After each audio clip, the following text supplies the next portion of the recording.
जय श्री माता जी।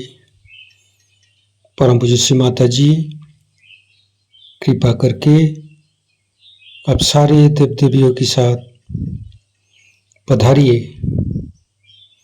और आप ही की ये ध्यान और मेडिटेशन के दरबार को ध्यान से, निर्विचारिता से आनंद उपभोग कराइए। हम सब सारे विश्व की सभी शांत और शुद्ध आत्मा आप ही की प्रतीक्षा कर रही है। माँ, कृपा करके आप पधारिए। परम पूज्य श्री माता जी, आप ही की श्री चरण कमल पर कोटि कोटि नमन। कुंडली उठा के बंधन लेंगे।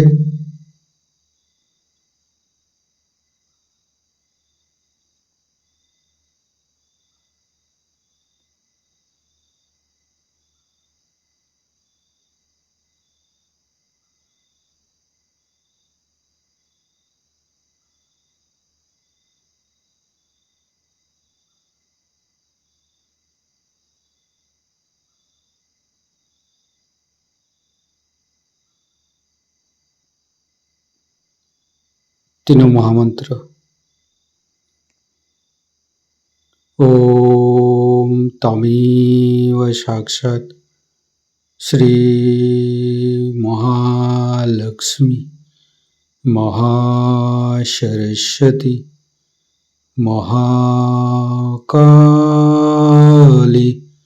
त्रिगुणात्मिका कुंडली साक्षात् श्री आदिशक्ति माता जी श्री निर्मला देवी नमो नमः। ओम तमेव साक्षात् श्री कल्की साक्षात् श्री आदिशक्ति माता जी श्री निर्मला देवी नमो नमः।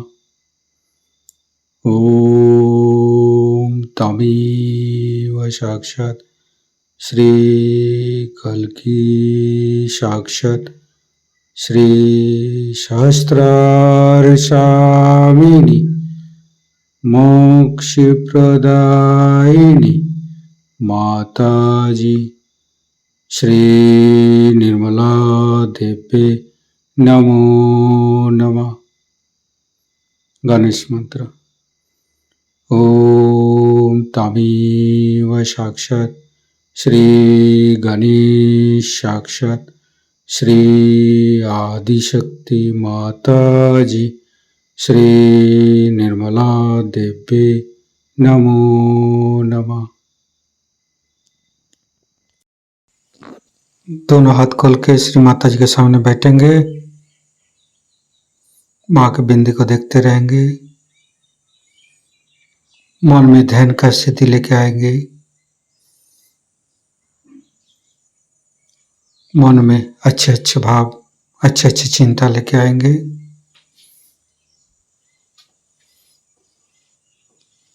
परम पूज्य श्री माता जी, ये हृदय, ये हमारी सांसें, ये रोम रोम आप ही का तो दिया हुआ। माँ, कृपा करके आप हमारे हृदय पर आइए और हमारे हृदय में माँ जगदम्बे के रूप में समस्त बाधाएं को, समस्त रोगों को दूर कीजिए। माँ, हे आदिशक्ति माँ, कृपा करके हमारे हृदय को सच कीजिए। सच हृदय कमलासन पर श्री चरण को स्थापित कीजिए। माँ, संपूर्ण चित्त अपना हृदय पर परम पूज्य श्री माता जी को देखते रहेंगे। हृदय के अंदर परम पूज्य श्री माता जी, आपकी पूजा हमारे हृदय पर होने दीजिए। माँ, हे आदिशक्ति माँ, हम अज्ञानी हैं। हमारी अज्ञानता के बस में यदि आपकी शान के खिलाफ कोई गलती हुआ हो, कृपा करके आप मुझे क्षमा कर दीजिए माँ। हे आदिशक्ति माँ, हमारे हृदय पर आइए। फिर धीरे धीरे चित्त को हम मूलाधार चक्र पर ले जाएंगे। लेफ्ट मूलाधार, राइट मूलाधार, मध्य मूलाधार देखते रहेंगे। हे भगवान, हे आदिशक्ति माँ, आप ही तो प्रभु गणेश है। कृपा करके हमारे शरीर की तीनों नाड़ी, सातों चक्र के अंदर समस्त दोषों को, समस्त रोगों को, समस्त बाधाओं को दूर कीजिए माँ। हे परमपिता परमेश्वर, हम कभी अतीत में चला जाते, कभी भविष्य में चला जाते, हमें मध्य में स्थापित कीजिए, हमें वर्तमान में स्थापित कीजिए माँ। संपूर्ण चित्त शरीर के मध्य भाग पर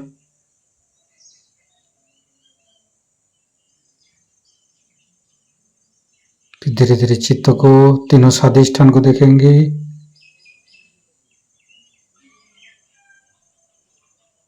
तीनों नाभि, लेफ्ट, राइट, मध्य। श्री माता जी, आप ही तो संतोष प्रदान करते हैं। कृपा करके हमें संतोष प्रदान कीजिए, हमें उदार बनाइए। फिर धीरे धीरे चित्त को लेफ्ट हृदय, हे आदिशक्ति माँ, आपकी परम कृपा में हम शुद्ध आत्मा है। कृपा करके हमारी आत्मा को परमात्मा के साथ जोड़िए माँ। हे आदिशक्ति माँ, आप ही तो शिव पार्वती है। कृपा करके हमारे बाएं हृदय पर आइए और हमारी आत्मा को परमात्मा के साथ जोड़िए।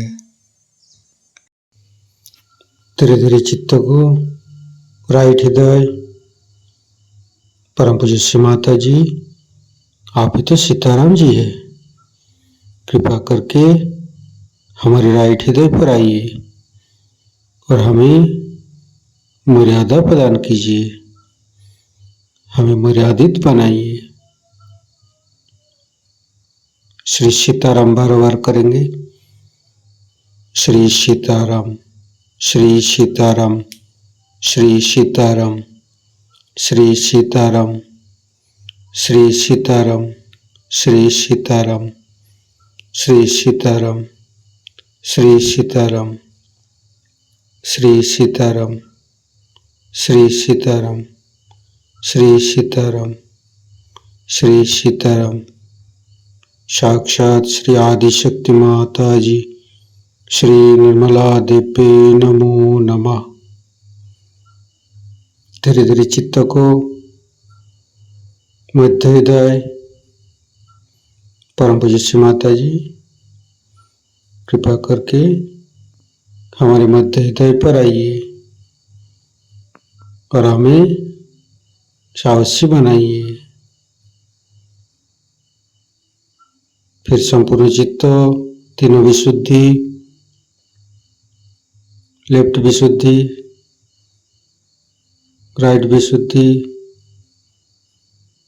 मध्य, परम पूज्य श्री माता जी, कृपा करके हमारी गला में माधुर्य प्रदान कीजिए माँ।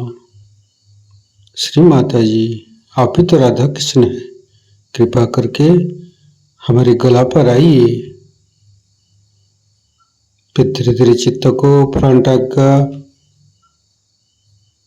परम पूज्य श्री माता जी, हमें क्षमाशील प्रदान कीजिए। जीसस मेरी माता मंत्र लेंगे। ओम तमेव साक्षात श्री जीसस मेरी माता, साक्षात श्री आदिशक्ति माता जी, श्री निर्मला देवी नमो नमः। फिर वैकज्ञ शास्त्रार्थ। परम पूज्य श्री माता जी, हमारे अंदर अहंकार पति अहंकार को दूर करके हमारे ब्रह्मरंध्र को खोल दीजिए। हमारे शास्त्रार्थ पर आइए। संपूर्ण चित्त शास्त्रार्थ पर रखेंगे। शास्त्रार्थ के साथ लेफ्ट हृदय को जोड़ेंगे, राइट हृदय के साथ शास्त्रार्थ को जोड़ेंगे, फिर मध्य हृदय के साथ जोड़ेंगे, फिर संपूर्ण चित्त शास्त्रार्थ पर रखेंगे। परम पूज्य श्री माता जी, हमारे ऊपर ऐसी कृपा कीजिए ताकि आपकी अमृत वाणी को हम शास्त्रार्थ से ग्रहण कर सकें। संपूर्ण चित्त शास्त्रार्थ पर परम पूज्य श्री माता जी को अमृत वाणी हम शास्त्रार्थ से ग्रहण करेंगे। इस नव वर्ष के शुभ अवसर पर दिल्ली में हमारा आना हुआ और आप लोगों ने जो आयोजन किया हुआ है, ये एक बड़ी महत्वपूर्ण घटना होनी चाहिए।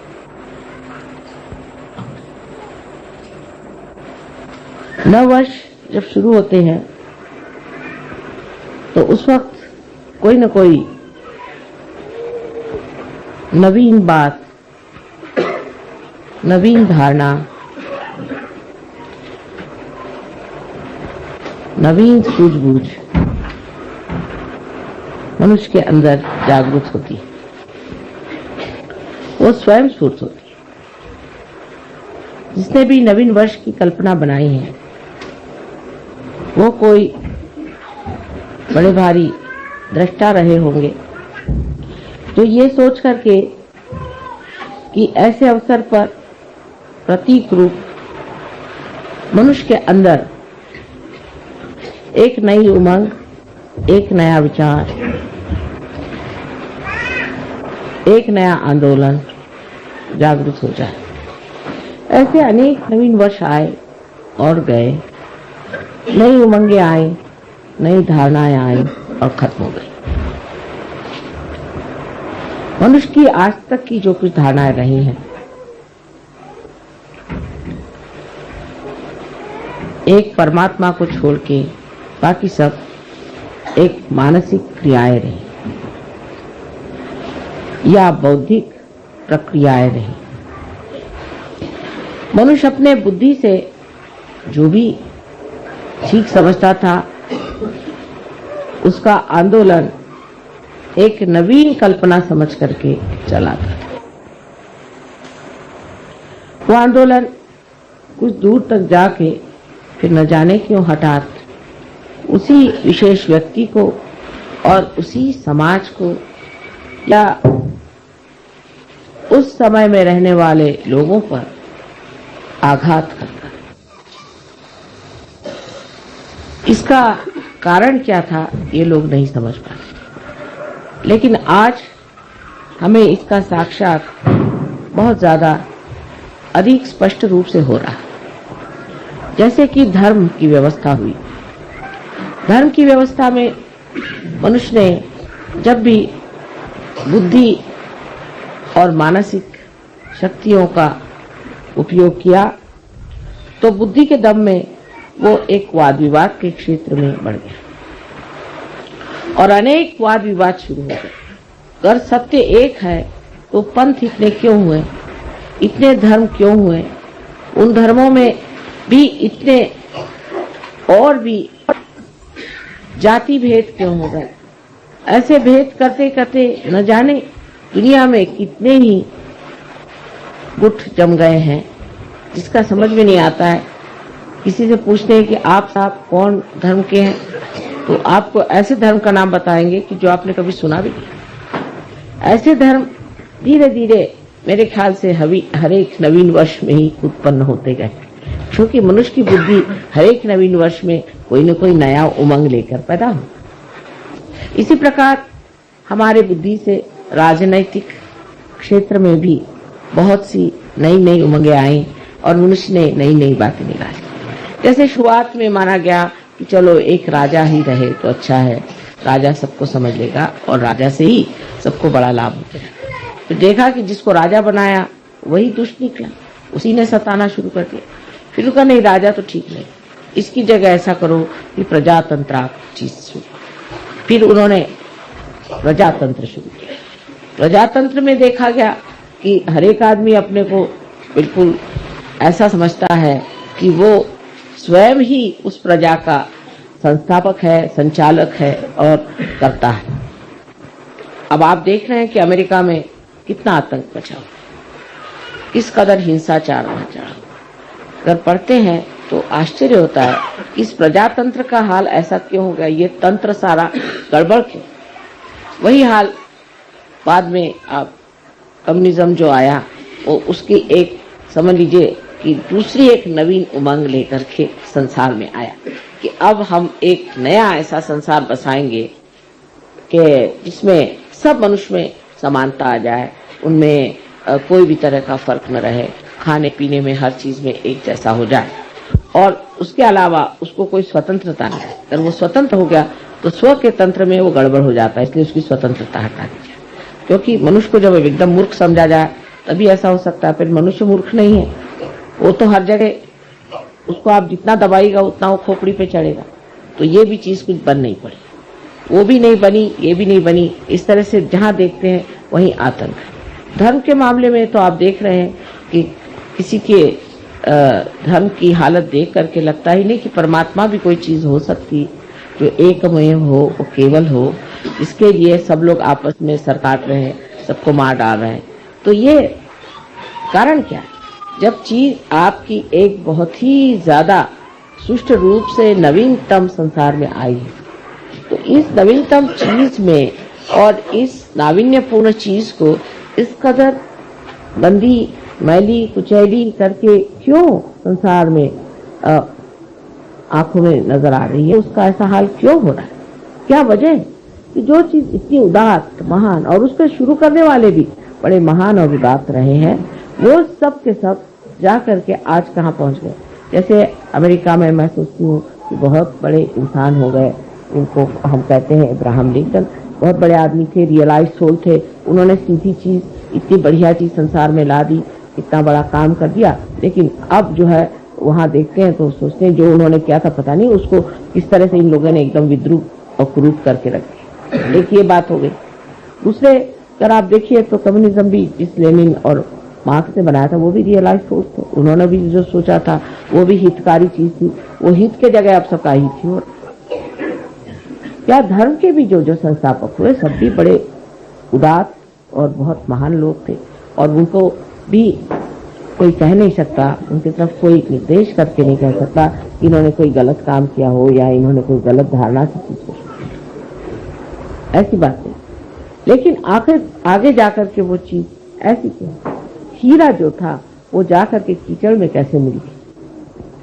हीरा तो जहाँ है हीरा ही रहना चाहिए, लेकिन ये तो हीरा जो आया सो कूच करके, जैसे उसका बिल्कुल ही तोड़ करके, उसको मरोड़ करके और उसको कीचड़ ही बना।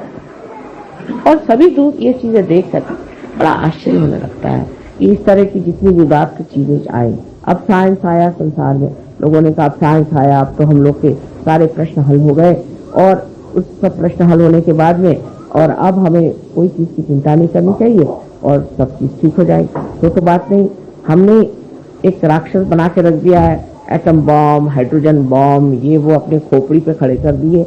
इधर उससे ही बनी हुई ये प्लास्टिक और ये नायलॉन और ये सब इसके पहाड़ के पहाड़ खड़े कर दिए। ये सब चीजें जो सुविधा के लिए बनाई थी इतनी असुविधाजनक हो गई, इनसे दुनिया भर की बीमारियां आ गई, आफतें आ गई। आखिर क्या बची? क्यों इस तरह से हो गया? ये सब जो चीजें, ये सब हित प्रणीत, हित को लेकर के हितकारी बनाई गई थी। उसी से मनुष्य की नवीन उमंगें आई, उसी से उसने सोचा कि मानव के उद्धार के लिए चीज बनाई जाए, वही उसके उद्धार की जगह उसको पूर्णतया नष्ट करने की। इसका कारण क्या? कारण यह है कि जैसे श्री कृष्ण ने कहा हुआ है कि मनुष्य की जो धारणा है या मनुष्य का जो विचार है या जो मानव की जो चेतना है वो नीचे की ओर बढ़े और धीरे धीरे वो धूली में मिले।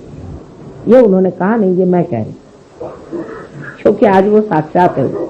श्री कृष्ण ने भी जो धारणाएं रखी वो भी धूली में मिली, राम ने जो रखी वो भी धूली में मिल गई। उसके बाद जिन्होंने भी कोई धारणा रखी जो कि बिल्कुल सत्य स्वरूप थी, सत्य का ही अंग प्रत्यंग थी, वो सब धूली में मिल गई। इसका कारण यह है कि जब ये मनुष्य के दिमाग के घड़े में पड़ती है तो उसमें कोई ऐसी विषारू वस्तु है कि जिससे ये सब चीज विष में हो जाती। ये विषारी वस्तु क्या है जिससे इस तरह का कार्य होता है? वो है इसकी सीमाएं। हर चीज की सीमा होती है, इसी तरह बुद्धि की भी सीमा होती है, और इसीलिए इस सीमा में बंद करके वो चीज घुट करके और नष्ट हो जाती है। जैसे कि अंगूर का सुंदर स्वाद वाला रस भी अगर एक घड़े में बंद कर दिया जाए तो उसमें उसकी शराब बन के उसका नशा चढ़ जाता है। उसी प्रकार मनुष्य के मस्तिष्क में जो कि सीमित लिमिटेड है, उसमें ये अनलिमिटेड चीजें डाल देने से एकदम नष्ट हो जाता है। इसका मतलब ये नहीं कि मनुष्य का मस्तिष्क ही कुछ खराब है। इसका मतलब यह है कि ये जो मस्तिष्क है इसकी सीमाएं तोड़नी होंगी, इसकी सीमाएं बढ़ानी होंगी। मनुष्य की चेतना जो है वो व्यापक करनी चाहिए, इतनी व्यापक होनी चाहिए कि उसके अंदर सत्य समा और वो खुली होनी चाहिए। इसका लक्ष्य क्या है? उधर ध्यान हमारा हटते जाता है। जब चीज सीमित होती जाती है तो इसका लक्ष्य क्या है? उधर हमारा ध्यान नहीं जाता। हर चीज का लक्ष्य था कि मनुष्य का हित हो, और हित क्या चीज है? इसमें श्री कृष्ण ने बताया कि हित वो है जो आत्मा का कल्याण करे। अब आत्मा स्वयं ही कल्याणमय है, लेकिन कल्याण करे माने आत्मा से हम लोगों का कल्याण हो। लेकिन जब आत्मा ही खोया हुआ है तो हमारा कल्याण कैसे हो सकता? आज का जो नवीन वर्ष है ये विशेष बात है, क्योंकि आज की जो बात हम कर रहे हैं, आज का जो हम सहयोग का कार्य कर रहे हैं, ये हम अपने मस्तिष्क को विस्तीर्ण करें, महान करें, जिसको कि श्री कृष्ण ने कहा है कि विराट का स्थान जो है वो इस मस्तिष्क में है।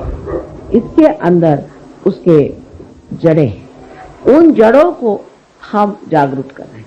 वो जड़ें जागृत होने से ही सत्य को पूरी तरह से अंदर पोषित कर सकते, एब्सॉर्ब कर सकते। मनुष्य की जो सीमित प्रकृति है वो खुल जाती है। लेक्चर देना तो बहुत आसान है कि आप मनुष्य के हित के लिए ये करो, हित के लिए वो करो, लेकिन होता नहीं। अंत में मनुष्य अपना हित नहीं करता, उल्टे अपना भी अहित कर सकता है और सारे समाज का भी अहित कर सकता है। इस मस्तिष्क को बढ़ाने के लिए सिर्फ एक ही तरीका है, वो है कि हमारे अंदर, हमारे हृदय में बसे हुए श्री आत्मा राम को जागृत करना और उनके प्रकाश से हमारे बुद्धि को जागृत करना, हमारे मस्तिष्क को जागृत करना। तो कैसे होता है कि हमारे हृदय के अंदर जो आत्मा है वो साक्षी स्वरूप बैठा हुआ सब चीज देख।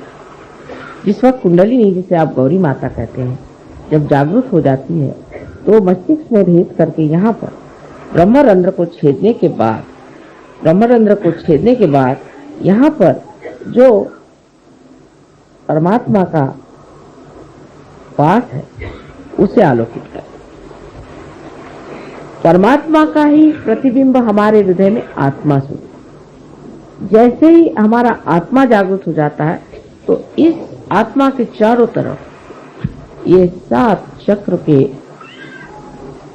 आलोक, 7 चक्र के मंडल वो भी जागृत हो जाते हैं। और ये 7 चक्रों की जो पीठ है वो हमारे मस्तिष्क में है, क्योंकि वो भी जागृत हो जाते हैं, इसीलिए ये 7 मंडल भी हमारे हृदय में जागृत हो जाते हैं। ये मंडल जागृत हो जाने से ही हमारी जो नसें हैं या हमारी जो ब्रेन है वो एक तरह से अति सूक्ष्म तरीके से खुल जाता है और उसके अंदर शोषण करने की शक्ति बढ़ती है। सत्य को शोषण करने की शक्ति बढ़ने से ही मनुष्य सत्य पे खड़ा हो सकता आज तक मनुष्य सत्य पे खड़ा नहीं हो पाया। सत्य को सुनता है, जानता है, देखता है, पर उस पर खड़ा नहीं हो सकता। सत्य को आत्मसात करने के लिए आत्मा की जागृति होनी चाहिए, और वो आज सहयोग में हो गई, सहज में ही हो गई कहना चाहिए। तो इतने लोग आत्मा को प्राप्त, आत्मा को प्राप्त होने से वो शक्ति आपके अंदर जागृत होती है जिससे आप सत्य को आत्मसात करते हैं। जो आज डेमोक्रेसी का सत्य है वो सत्य आपके अंदर जागृत हो गया। माने ये कि दूसरा कौन है, दूसरा कौन है, सब तो हम ही हैं, हमारे ही अंदर सब कुछ है। जब आपको सामूहिक चेतना आ गई तो उसमें कम्युनिज्म का भी सत्य है। जब आपके अंदर ही आ गए, वो सत्य आप ही के अंदर प्रकट हो रहा है। जब आप उसको देख करके, जान करके कह सकते हैं कि इस आदमी में कौन से दोष है। और जब आप अपने को जानने लग गए, जब आप अपने को देखने लग गए, आप जब अपनी ही स्वतंत्रता को प्राप्त हो गए, तो आप में डेमोक्रेसी का भी जो सत्य है वो भी जागरूक हो गया। तो स्वतंत्रता भी आ गई और एक तरह से पर का तंत्र भी आपके हाथ में आ गया।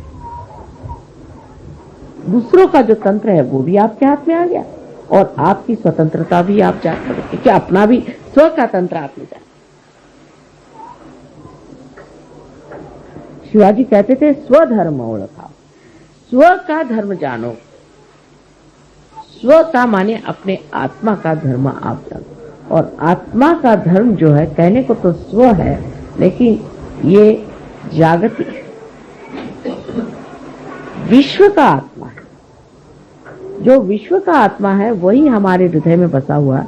उसमें जागते ही जो विश्व की भावना, जिसको कि हम एक बड़ा भारी उदात्त उदाहरण और उसको बहुत बड़ी एक फिलॉसफी समझ, एक तत्व ज्ञान के रूप से जिसे जानते थे, वो साक्षात हमारे अंदर विराजमान हो, वो हमारे अंदर चमक गया। हमें उसके लिए कहीं कोई किताब पढ़ने की जरूरत नहीं, किसी को जानने की जरूरत नहीं। देखते साथ जानते हैं कि ये कहाँ है, ये कहाँ है, इनका क्या चल रहा, उनका क्या मामला हो रहा। यहाँ बैठे बैठे आप सारी दुनिया को जान सकते हैं। इसमें कोई बड़ी बड़ी आश्चर्य की बात नहीं, कोई विशेष बात नहीं। अगर आप मेरे लिए कहेंगे तो मुझे तो ये लगता है मैंने तो कुछ किया नहीं, क्योंकि मैं जैसी हूँ तो हूँ ही, तो अनादि से ऐसी ही हूँ, तो मेरी कोई विशेषता इसमें नहीं है। विशेषता आप लोगों की, जो आपने इसे जाना, माना और पाया।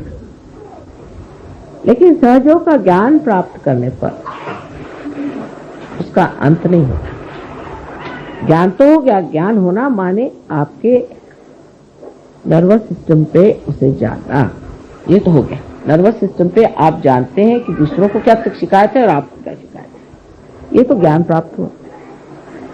जो लोग उल्टी तरीके से चलते हैं वो सोचते हैं ज्ञान करना माने ये कि हमें बुद्धि से जानना, बुद्धि से हमें जानना है।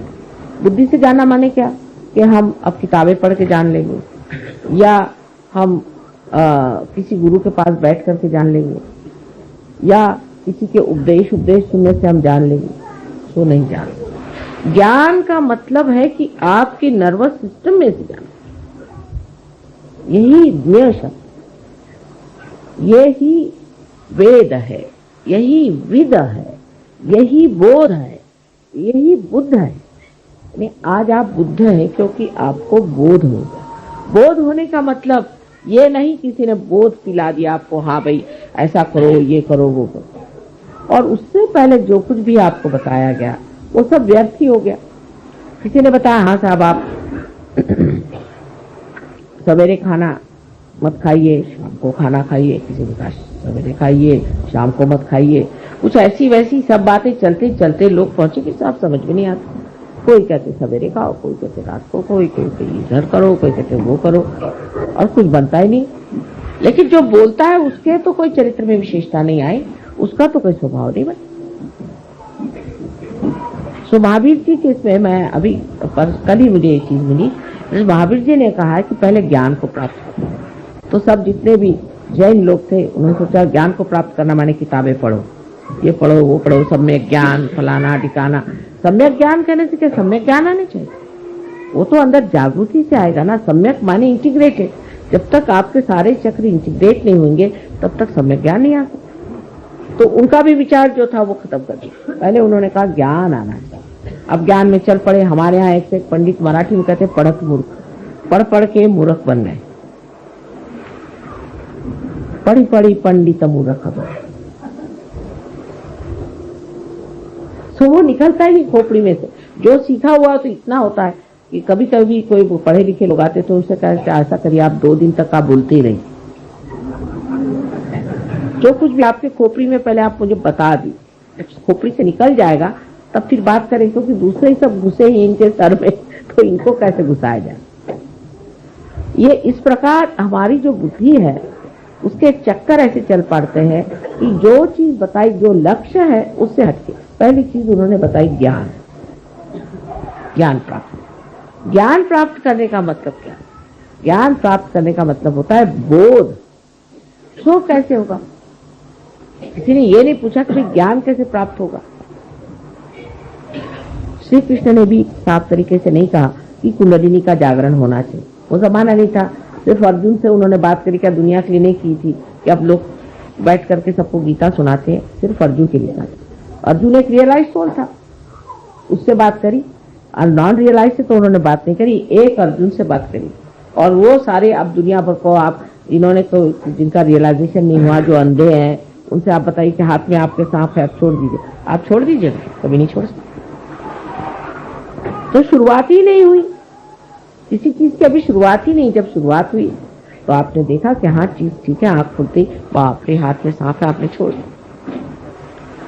उल्टे लोग सांप ही को पकड़े रहेंगे जब तक अंधापन है। अंधेपन का मतलब है कि बोध नहीं है, आपकी नसों में अभी तक वो सामूहिक चेतना का बोध नहीं है। जब तक ये बोध एक नया आयाम, एक नया डायमेंशन है, ये जब तक आपके अंदर जागृत नहीं हुआ, कोई सा भी सत्य सुनने के लिए बड़ा अच्छा, एंटरटेनिंग जिसको कहते हैं, बड़ा मनोरंजन, लेकिन वो घुसता नहीं अंदर, वो बैठता नहीं अंदर। सुनने के लिए लेक्चर सुन लेंगे और जा करके जब वो खत्म हो जाएगा तो फिर जहां से जैसे थे। अब पहली चीज जो बोध की हुई, तो बोध के बाद ही आपका चरित्र अपने आप बनता है। उसमें भी उन्होंने गड़बड़ कर दी, चरित्र बनाओ, चरित्र बनाओ। चरित्र बनाने में उनका भी चरित्र बनाओ, किसी ने कहा अच्छा पगड़ी बांधो, किसी ने कहा काशाय वस्त्र पहनो, किसी ने कहा कि बोधी रखो, किसी ने ईसाइयों ने कहा कि वो इस तरह के हैट पहन के घूमो, पता नहीं क्या क्या।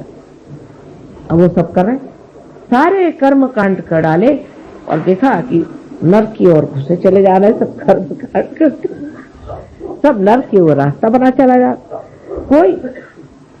कोई सा भी ऐसा धर्म मैंने आज तक नहीं देखा कि जो स्वर्ग की ओर आरोहण हो रहा, सभी नर्क की ओर सीधे चले जा रहे। ईसाइयों से कहा भाई तुम लोग शराब क्यों पीते हो? तो कहले क्यों साहब, शराब में क्या खराबी है? ईसा मसीह ने शराब बना करके और लोगों को पिलाई थी। मैंने कहा कब बनाई थी? कल एक शादी में गए थे, वहां लोगों को उन्होंने वाइन पिलाई थी। अब हिब्रू भाषा में वाइन कहते हैं इसके रस को, अपने द्राक्ष के रस को, द्राक्ष को, अंगूर के रस को कहते हैं वाइन, हिब्रू भाषा। अब सोचिए, एक अकल लगाने की बात है, जो एक क्षण में कोई चीज बन जाए, वो कैसे अल्कोहल हो सकती, वो शराब कैसे हो सकती? अल्कोहल को तो सड़ाना पड़ता है, बगैर सड़ी हुई चीज होती है ना अल्कोहल। सड़ा हुआ अंगूर ही बना सकते हैं ना, वो सड़ने के लिए तो टाइम चाहिए। उन्होंने तो ऐसे हाथ रखा और दे दिया।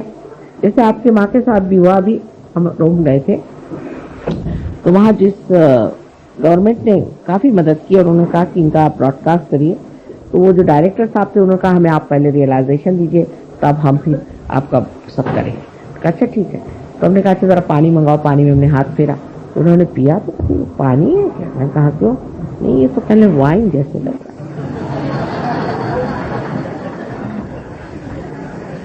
बार बार पूछे ये पानी तो नहीं, तो वाइन तो नहीं दे रहे? मैंने पानी दिया। अच्छा फिर पिए, फिर वो कहे बार बार, फिर उन्होंने अनाउंस भी किया। उसके बाद उनके टीवी में भी उन्होंने कहा साहब उन्होंने मुझे पानी में हाथ डाल के दिया तो वो वाइन के जैसा टेस्ट था। पर वो कहने लगे कि वाइन माने शराब के जैसे नहीं, अंगूर के रस। तो बना लिया। अब वो जब प्राइस के बारे में बात करेंगे तो ऐसा लगता है कि वो कोई शराब खाने के इंचार्ज थे कि क्या जी।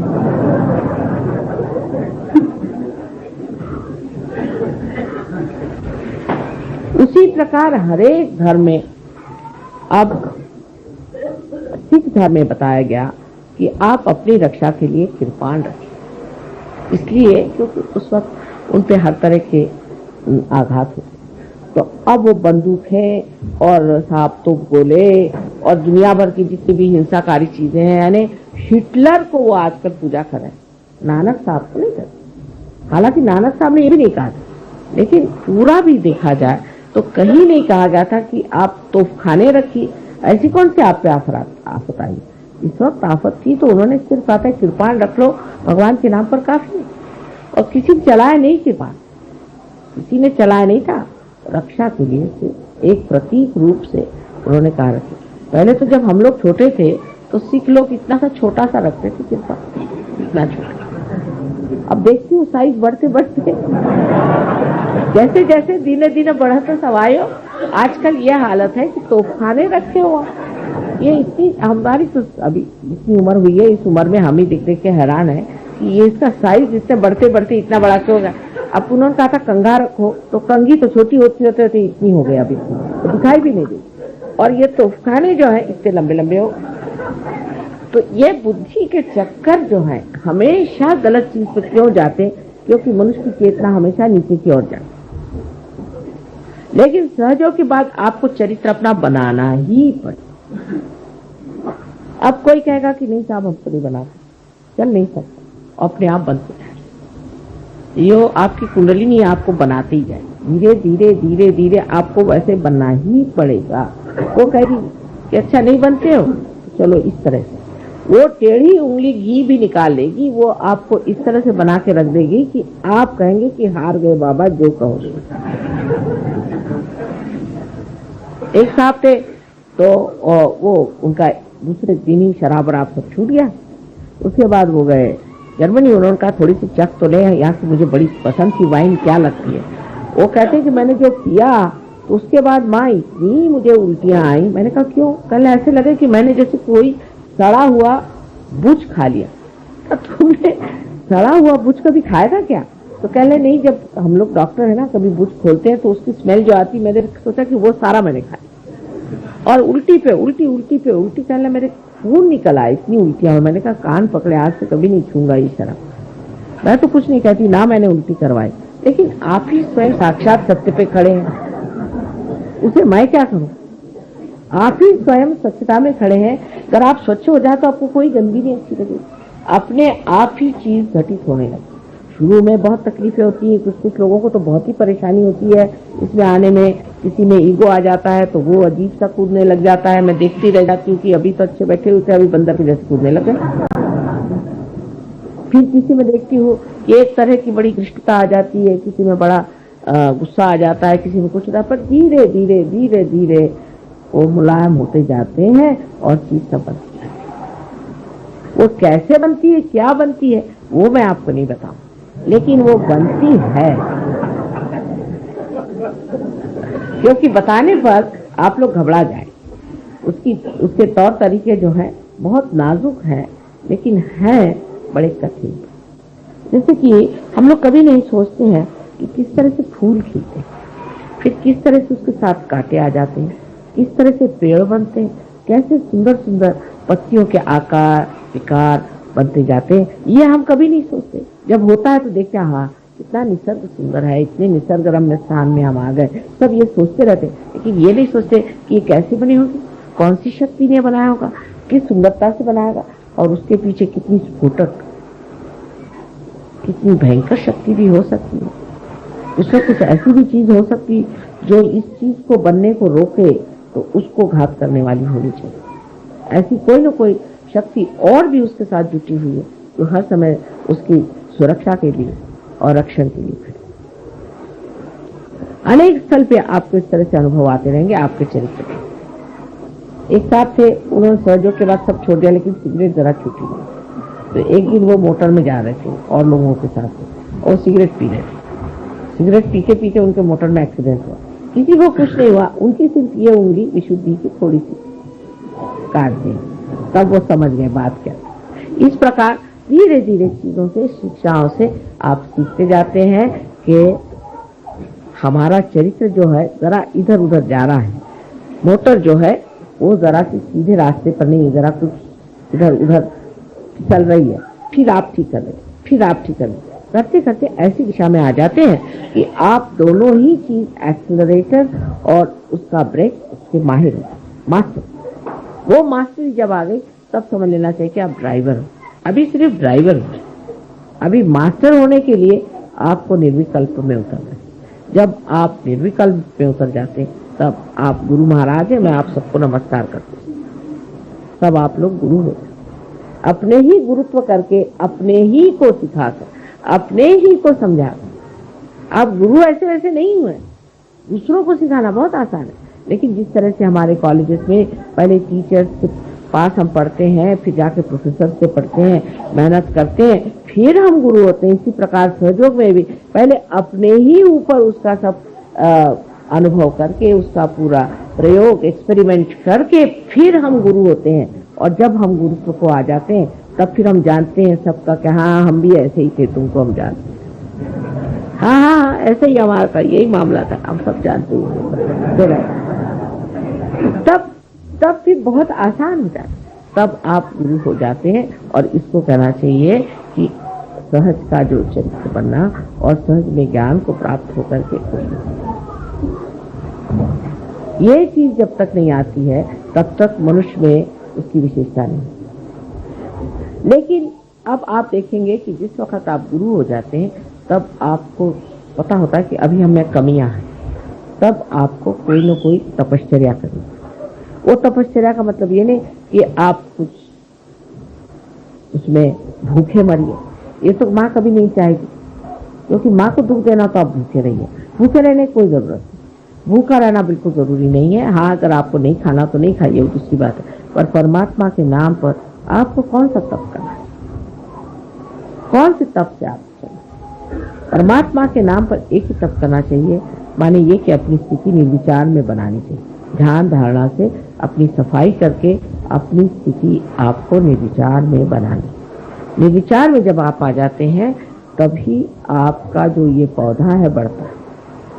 इसलिए बहुत से लोग कहते हैं माँ मुझसे ध्यान नहीं होता, तो भैया आधे ही रह जाओगे। ध्यान रोज करना होगा। जब तक ये तपश्चर्या नहीं की जाएगी तब तक आप पूरी तरह से प्रकाश में नहीं, तब तक आप दर्शन जो उन्होंने कहा हुआ है उस दर्शन को प्राप्त नहीं करें। तब तक आप हमें भी नहीं समझते, तब तक आप बिल्कुल नहीं हमें समझते, क्योंकि जब तक आप में त्रुटियां रहेंगी तब तक आप उन त्रुटियों के झरोखे से देखिएगा।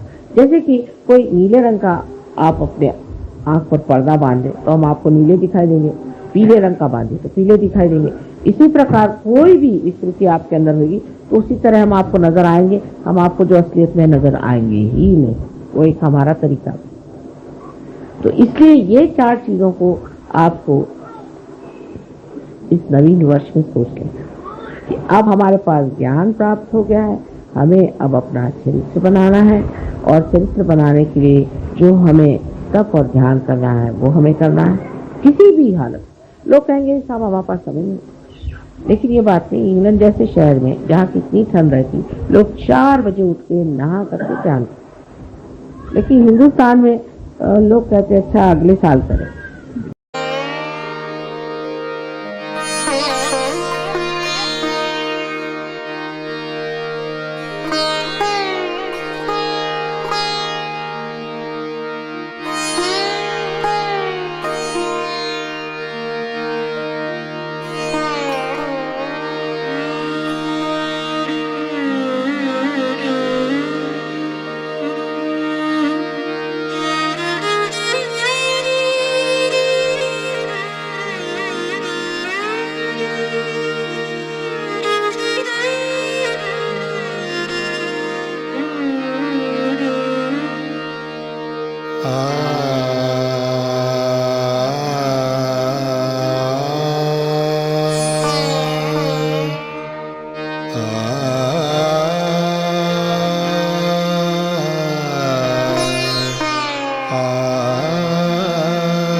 अखिल जगत जननी तू देवी, अखिल जगत जननी तू देवी, महिषासुरमर्दिनी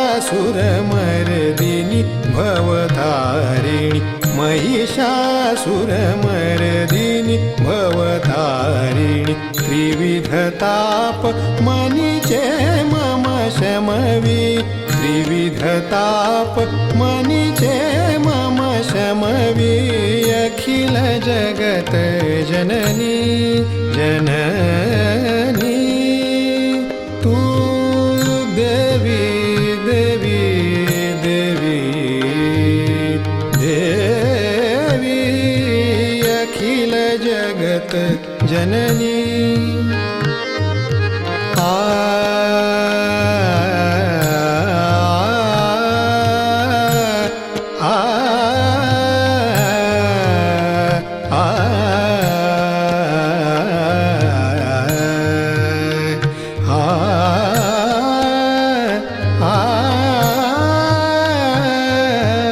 अखिल जगत जननी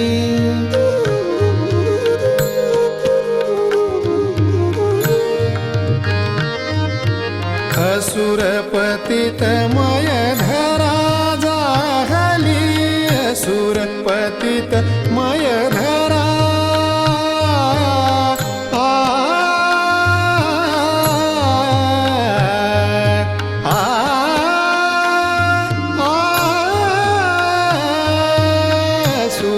असुरपतितमय धरा जाहली,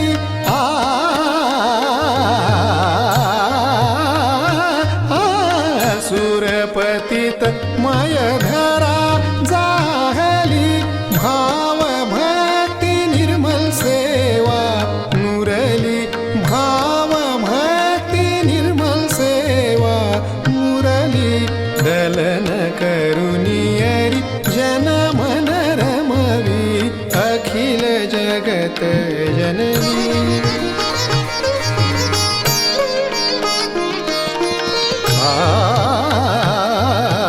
अखिल जगत अखिल जगत जननी,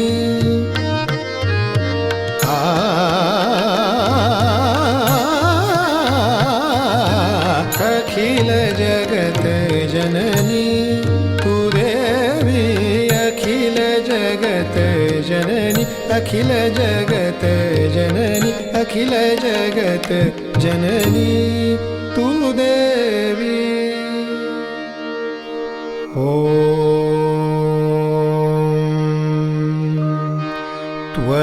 त्वमेव साक्षात् श्रीजगदम्बा साक्षात् श्री आदिशक्ति माताजी,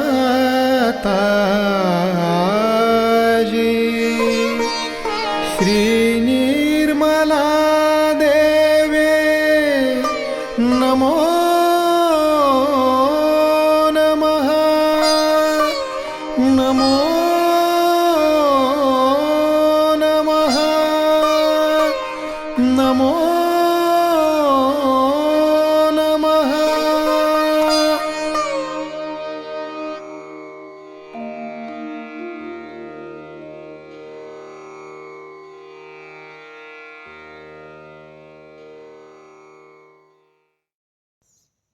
संपूर्ण ध्यान का स्थिति, निर्विचारिता का स्थिति,